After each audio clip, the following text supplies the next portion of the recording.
Hello, welcome to the daily English news program on Azərbaycan Televiziya with the most important events of the day. I am your host, İlham Məmmədov. On September 28th, President İlham was interviewed by the French France 24 TV channel. Answering a question about the resumption of dialogue between Azerbaijan and Armenia after the war and the hope for peace, President İlham said that it was not only a question of starting a dialogue, but also work on a future peace agreement between Azerbaijan and Armenia. The President called the recent meeting of the foreign ministers of the two countries a good indicator of this effort and expressed hope that it was not just a meeting, but the beginning of a new process and normalization of relations between Azerbaijan and Armenia and a new scale of cooperation in the South Caucasus. Asked about his views on revanchist tendencies in Armenia, President İlham said that his statements derive from the trend in Armenia. This is a tendency of revanchism in some circles of the political establishment. They know how we responded, and the Second Karabakh War showed that they had no chance before us, he said. He said his statements never showed signs of territorial claims, but they're historical facts. And in 1920, the Soviet government took Zangezur, an integral part of Azerbaijan, and annexed it to Armenia. In this case, like any other country, our young generation must know our ancient history, be aware of where we lived in the past and how to return there. President İlham's answer to the questions of granting autonomy to Karabakh was short. It was no longer a topic of discussion. The head of state also answered a question about France's position. He said that during the war, France did not behave as an honest broker, took the side of Armenia, openly accused Azerbaijan in its actions and statements, and showed a biased approach. Speaking about the Armenian servicemen detained after the end of the war, President İlham said that in addition to those released so far, those who remained here and served their sentences committed crimes and had to be brought to justice, and this is what happened. As for the statement of Reporters Without Borders on Azerbaijani blogger Muhammad Mirzali, the head of state said that Azerbaijan had suspended any contacts with Reporters Without Borders many years ago, and the report was of no importance to the Azerbaijani people. President İlham stressed that if there is an incident involving a person living in France, it was the work of the law enforcement agencies of France to investigate it. President İlham was interviewed by Turkish Anadolu Agency. The interview was broadcasted on the agency's website on 27th of September. Let's take a look. In his interview, President İlham spoke about the reasons of the patriotic war which broke out on September 27, 2020, about the fact that military provocations of Armenia resulted in large counter-offensive operation and the victory of Azerbaijan. The head of state said that up until the period before the start of the war, if a serious pressure had been exerted on Armenia by Minsk Group, Armenia would have been forced to withdraw from the occupied lands, and there would be no need for a war. But this did not happen. On the contrary, the government of Armenia dealt a serious blow on the negotiation process. Their inappropriate and very irresponsible statements paralyzed the negotiation process, saying that presently we don't see the activity of the Minsk Group and no suggestions came from them over the last year. President İlham underlined that Nagorno-Karabakh conflict already ended. There is no territory, that is entity, under the name of Nagorno-Karabakh. Analyzing the situation that came about following the November 10th statement, the head of state noted that Armenia grossly violated the terms of the statement. Azerbaijan, in its turn, provided an opportunity for the Armenian leadership to implement all the clauses of the statement and to act responsibly. Assessing the activity of Russian peacekeepers as positive in the interview, the head of state also voiced his discontent with the illegal visits of foreign citizens to Azerbaijani territories. As to the normalization of Turkish-Armenian relations, President İlham said the 3+3 platform suggested by President Recep Tayyip Erdogan was the best way to do this. In addition to that, Armenia should refrain from its territorial claims against Turkey in its constitution and should understand the new reality correctly and should take steps accordingly. In response to the question about the Iranian trucks entering illegally the territory of Azerbaijan, President İlham noted that this was not the first time.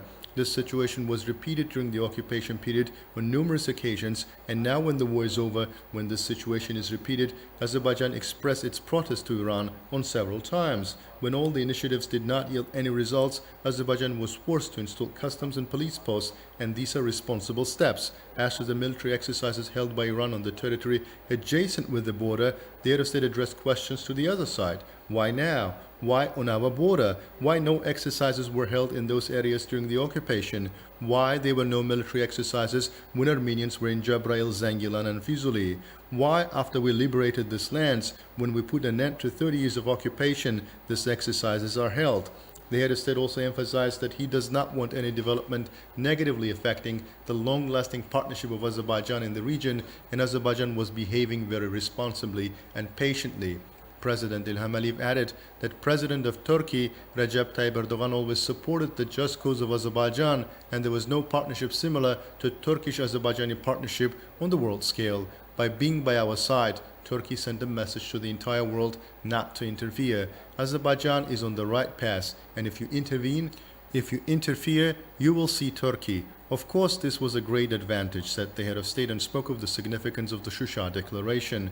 In the end, President İlham Aliyev also answered questions about the phone footages taken by the First Lady Mehriban Aliyeva during their visit to the territories liberated from the occupation, and that during the visit to Shusha, when speaking about those footages, he thought about those people who once lived there, who longed for their homes for 30 years. He underlined that no matter how much they suffered, they were never broken and stood their ground. This is Azerbaijan. This is Azerbaijani people. Budur Azərbaycan xalqı. President İlham Aliyev signed an executive order on additional measures to continue the reconstruction of highway in Narimanov district of Baku. According to the executive order, 6,400,000 manats were allocated to Azərbaycan Avtomobil Yolları State Agency in that regard. The Second Karabakh War is our glorious victory. This victory will go down in history forever. Victorious Supreme Commander-in-Chief President İlham Aliyev, in his address to the nation on September 27th, the Remembrance Day, once again emphasized that from now on we will forever live as a victorious nation and victorious state. March, which took place in the capital with the participation of President İlham Aliyev and First Lady Mehriban Aliyeva, was a sign of high respect to our heroic sons who won a historic victory in the patriotic war and reached the peak of the martyrdom. September 27 is inscribed in the history of the Azerbaijani people as a day of remembrance, as well as the beginning of a heroic page. From that day, September 27, 2020, and the subsequent 44 days, Armenian army left helpless and miserable before the crushing blows of our mighty army had to raise a white flag. The enemy was given a worse lesson, its military capacity was destroyed once and for all, and then was put to death. The Russian rooted in the Armenian ideology for 30 years that Karabakh is Armenia. I have repeatedly said that the Azerbaijani people will never come to terms with the occupation. I have repeatedly said that we will return our lands at any cost. I said that if the enemy does not leave our lands of its own free will, we will expel them from our lands, and this is what exactly happened, said President İlham Aliyev. The people of Azerbaijan deeply respect their heroic sons. The yesterday's march held in the capital with the participation of the Supreme Commander-in-Chief, President İlham Aliyev, and First Vice President Mehriban Aliyeva can be considered an important message to the whole world. This victory is not only an event that marked the return of the territories occupied 30 years ago. This victory has also become a unique symbol of conveying to the future generation the heritage of the millennium traditions of our people. The heroic Azerbaijani sons who wrote down the victorious history demonstrated how close they are connected with the state people, our historical heritage, and ready to give their lives for the freedom of the motherland at any moment. From this point of view, the service of an Azerbaijani soldier is exemplary and invaluable, who immediately carried out every order of the Supreme Commander, who mercilessly crushed the enemy during all 44 days. During the war, as the head of state underscored, there was no single deserter, which is a clear example of high spirit of our army and the implementation at the highest level of the unity of the nation army leader.